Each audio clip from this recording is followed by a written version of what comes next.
Deutéronome, chapitre 10. En ce temps-là, l'Éternel me dit, « Taille 2 tables de pierre comme les premières, et monte vers moi sur la montagne. Tu feras aussi une arche de bois. J'écrirai sur ces tables les paroles qui étaient sur les premières tables que tu as brisées, et tu les mettras dans l'arche. Je fis une arche de bois d'acacia, je taillai 2 tables de pierre comme les premières, et je montai sur la montagne, les 2 tables dans ma main. L'Éternel écrivit sur les tables ce qui avait été écrit sur les premières, les 10 paroles qu'il vous avait dites sur la montagne, du milieu du feu, le jour de l'assemblée. Et l'Éternel me les donna. Je retournai et je descendis de la montagne, je mis les tables dans l'arche que j'avais faite, et elles restèrent là, comme l'Éternel me l'avait ordonné. Les enfants d'Israël partirent de Béhéroth Bénéja à Cannes pour Moséra. C'est là que mourut Aaron et qu'il fut enterré. Éléazar, son fils, lui succéda dans le sacerdoce. Ils partirent de là pour Gudgoda, et de Gudgoda pour Jotbata, pays où il y a des cours d'eau. En ce temps-là, l'Éternel sépara la tribu de Lévi, et lui ordonna de porter l'arche de l'alliance de l'Éternel, de se tenir devant l'Éternel pour le servir, et de bénir le peuple en son nom, ce qu'elle a fait jusqu'à ce jour. C'est pourquoi Lévi n'a ni part ni héritage avec ses frères.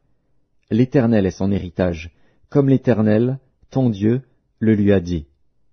Je restai sur la montagne, comme précédemment, 40 jours et 40 nuits. L'Éternel m'exauça encore 7 fois. L'Éternel ne voulut pas te détruire. L'Éternel me dit, « Lève-toi, va, marche à la tête du peuple, qu'ils aillent prendre possession du pays que j'ai juré à leur père de leur donner. Maintenant, Israël, que demande de toi l'Éternel, ton Dieu, si ce n'est que tu craignes l'Éternel, ton Dieu, afin de marcher dans toutes ses voies, d'aimer et de servir l'Éternel, ton Dieu, de tout ton cœur et de toute ton âme. Si ce n'est que tu observes les commandements de l'Éternel et ses lois que je te prescris aujourd'hui, afin que tu sois heureux. Voici, à l'Éternel, ton Dieu, appartiennent les cieux et les cieux des cieux, la terre et tout ce qu'elle renferme. Et c'est à tes pères seulement que l'Éternel s'est attaché pour les aimer. Et, après eux, c'est leur postérité, c'est vous qu'il a choisi d'entre tous les peuples, comme vous le voyez aujourd'hui. Vous circoncirez donc votre cœur, et vous ne raidirez plus votre cou. Car l'Éternel, votre Dieu, est le Dieu des dieux, le Seigneur des seigneurs, le Dieu grand, fort et terrible, qui ne fait point acception des personnes et qui ne reçoit point de présent, qui fait droit à l'orphelin et à la veuve, qui aime l'étranger et lui donne de la nourriture et des vêtements.